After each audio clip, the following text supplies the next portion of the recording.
에스톤이라는 코인이고요. 네, 에스톤이요. 네, 많이들 아실 건데 이것도 역시나 한국형 ICO 코인인데 이거 자체가 타겟으로 하고 있는 시장이 탈중앙화 이제 문서 인증 시장을 마케팅하고 있고요. 네. 뭐 이 문서라는 거는 뭐 일반적인 그냥 우리가 실제로 사용하고 있는 개별 인식 문서들 뭐 동사무소에 가면은 등초본을 뗄 수도 있고요. 네. 뭐 그리고 의료용 뭐라고 해야 되죠? 처방전이라고 해야 되죠? 네. 그런 것들에 다 적용이 되는 건데 지금 시장 자체가 백서를 보시면은 뭐 3.4조에서 5조까지도 클 수 있는 굉장히 대형 시장이라고 말을 하고 있고요. 네. 그다음에 이런 시장 자체가 계속 커지고 있는데 아직까지 블록체인 기술을 적용을 한 사례가 없었어요. 네. 저희 나라 정부나 뭐 산업기관에서도 없었기 때문에 네. 에스톤 측에서는 굉장히 이런 쪽으로 자기네들의 기술을 접목시키려고 노력하고 있으니 뭐 조금 이런 시장 마케팅 자체에 대한 뭐 타겟팅은 굉장히 잘했다고 볼 수가 있을 것 같아요.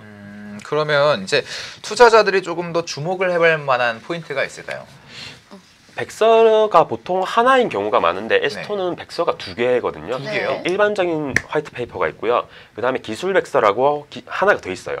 기술에 대해 좀 자세하게 좀 네. 설명을 해준 백서가 따로 있군요. ICO를 볼 때 뭐 대부분의 투자자분들이 뭘 봐요라고 말씀을 하시는데 네. 뭐 VC라고 하죠. 벤처 캐피털에서 실제로 투자를 집행하시는 분들은 이 기술에 관한 백서 부분을 굉장히 중요하게 생각하시거든요. 네. 일반 투자자가 보셨을 때 백서를 봐서 70%에서 90% 가까이 이해할 수 있으면은 스캠 코인일 확률이 굉장히 올라간다고 하거든요. 네.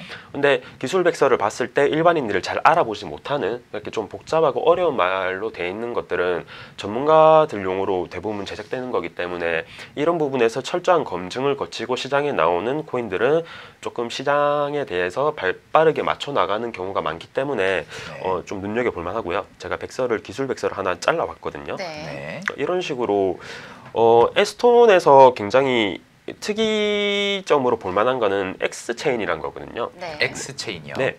기존의 문서 인증이라는 게 어떻게 보면 굉장히 양도 방대하고요. 그 다음에 수정도 잦고 빈번해야 되고 양이 많다 보니까 이런 걸 하나하나 처리할 때 용량도 굉장히 커지거든요. 근데 이것들을 블록체인에 적용해서 노드로 계속 인증을 받으려면은 시간도 오래 걸리고 적용상의 어려움이 많기 때문에 뭐 이렇게 X체인을 통해서 선형으로 이렇게 적용을 시켜버리는 기술을 새롭게 특허 출원까지 해놓은 상태고요, 국내외로. 그래서 이 점에 대해서도 뭐 에스톤에 대해서 굉장히 백서상의 점수를 높게 줄 수 있는 부분이라고 볼 수가 있을 것 같아요. 네, 그러면 이런 에스톤에게도 약점이 혹시 있을까요? 강점도 많은 코인이긴 한데 약점도 분명히 존재하죠. 뭐 대표적인 강점 같은 경우에는 아까 뭐 백서상에 뭐 플러스 요인을 줄 수도 있지만 의료자 증명 서비스를 유플러스하고 지금 협업을 해서 같이 진행하고 있는 부분도 있지만 여기까지 들어보면은 뭐 에스톤이 굉장히 좋은 코인이고 약점이 없다고 볼 수 있는데 기술상의 약점이 아니라 뭐 에스톤 같은 경우에는 약간 인적 리스크가 있거든요. 예를 들면 얼마 전 코인레일이라고 하죠. 코인레일에서 에스톤에 대한 에스톤을 좀 해킹을 좀 많이 당했어요.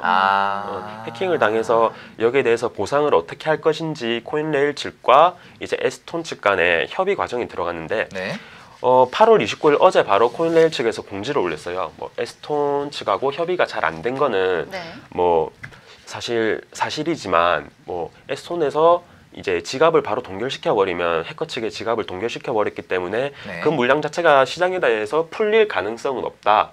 풀릴 가능성은 없고 이 물량을 약간 소각 개념이라고 하죠. 소각 개념으로 잡아놓고 다시 한번 이 해킹 당한 물량을 이제 발행을 하시면은 새롭게 이제 해킹 당하신 분들에게 정확한 보상이 되는 거 아니라고 했는데 에스톤 측에서는 말이 안 되는 거다라고 해서 계속 싸웠어요. 이런 부분들 때문에 투자자 피해가 계속해서 커지고 있는 상황이었고요. 이 해킹이 터지고 이틀 뒤에 에스톤 대표님께서 아프리카 TV에 출연하셔서 아프리카 TV예요? 네, 아프리카 TV에 출연을 하셔서 이제 바이백을 해줄 거다라고 말씀을 하셔서 이제 투자자들이 굉장히 믿고 있었는데 그 말씀을 하시고 3일 뒤에 또다시 이걸 번복했기 때문에 그때부터 조금 에스톤에 대한 신뢰도가 추락하기 시작했고 이때부터 또 가격 또한 굉장히 뭐 10분의 1토막까지 나는 사태가 벌어졌는데 가장 안 좋았던 거는 어제 그렇게 코인레일에서 공지가 떨어지고 그날에 이제 공식 소통 채널이었던 텔레그램을 폐쇄를 해버렸거든요.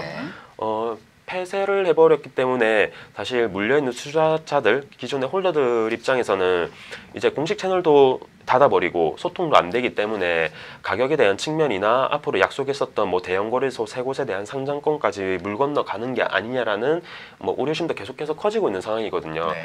그리고 에스톤에 대한 이러한 인적 리스크가 계속 남아 있다면은 앞으로 에스톤으로 진행하는 ICO라고 하죠. 네. 에스톤으로 진행하는 ICO 코인은 헥스라는 ICO 코인까지 조금 더 검증대 위에 올라왔을 때 안 좋은 영향을 좀 많이 받고 있고요. 네. 뭐 이 개발진 측에 대한 소문이 어떻게 났냐면 요즘 에스톤으로 한번 큰 돈을 만져봤으니까 네. 다음 ICO 코인인 헥스에서도 똑같은 패턴으로 네. 그냥 한번 설거지를 하고 빠지려는 거 아니냐라는 우려심이 계속해서 증폭되고 있기 때문에 네. 에스톤에 대한 이렇게 기술적인 측면은 굉장히 각광받고 플러스 점수를 줄만 하지만 개발진 측에 대해서 조금 더 어떤 대응을 하고 네. 어떻게 이렇게 약속했던 부분을 이행하는지는 지켜보셔야 될 것 같아요. 이렇게만 들으면은 약간 에스톤을 묻어버리는 듯한 전도유망 ICO가 아니라 약간 에스톤을 하지 말라는 것처럼 들리거든요. ICO 코인을 네. 처음에 선택할 때 이제 백서를 분석하고 이렇게 네. 점수를 매길 때 당시에는 굉장히 좋은 코인이에요. 근데 음. 여러분들이 투자를 하실 때 사실 서면상 ICO는 굉장히 잘 쓸 수가 있거든요. 모든 코인들이. 네. 지금 제가 알기로는 이제 ICO 코인을 포함해서 암호화폐가 한 2만여 개가 있는데 네. 스캠 코인도 굉장히 많고요. ICO 백서 같은 경우에는 5천만 원만 주면 굉장히 멋있게 쓸 수 있는 부분도 많거든요. 네. 외주로 맡겨버리는 경우도 많기 때문에 개발진이 어떤 양령을 가지고 있는지, 어떤 사람들인지, 그리고 이 ICO 이전에 다른 프로젝트를 진행했다면 이 프로젝트가 어떤 성과를 냈는지까지 같이 보셔야지 당장의 기술적인 부분들에 대한 이러한 측면만 보시고 투자를 하시면은 낭패를 보는 경우도 굉장히 많을 것 같고요. 네. 저도 개인적으로 에스톤 ICO 때 굉장히 많이 들어갔고요.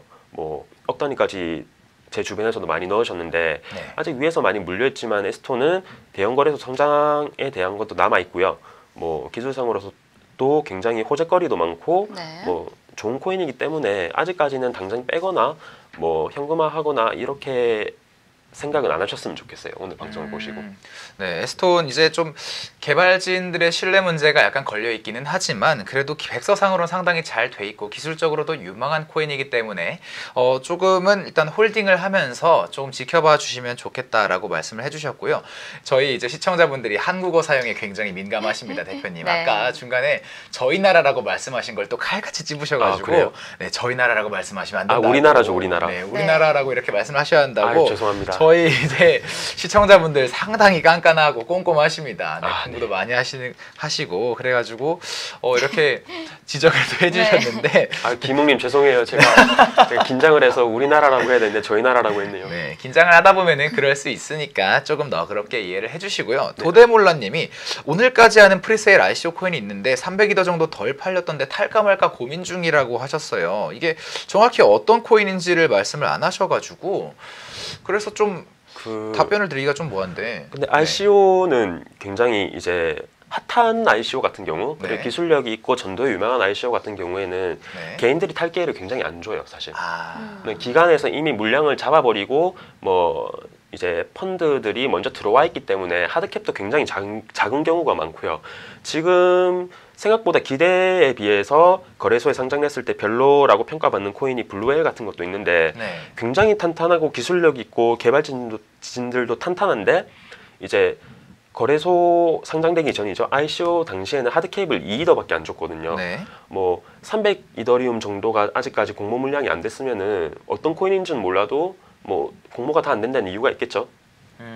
대부분 펀드에서 좀 많이 잡고 기간 물량을 많이 잡고 들어오는 코인들 위주로 타보시는 게 굉장히 성공률이 높으실 거예요. 네, 그러면은 대표님이 짚어주신 이 ICO, 에스톤의 ICO는 앞으로 좀 어떤 식으로 보면 좋을까요? 투자 유망도와 향후 전망만 마지막으로 좀 간단하게 짚어주시죠. 에스톤 같은 경우에는 아직까지는 가격 방어가 굉장히 잘 되고 있고요. 네.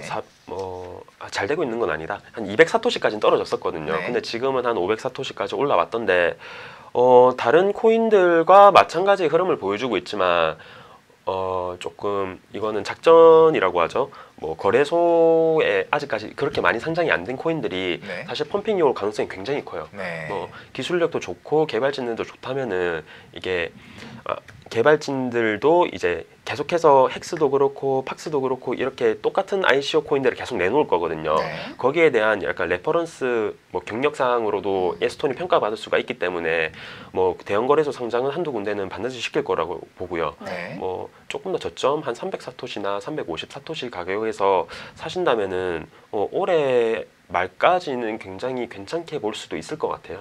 네. 네.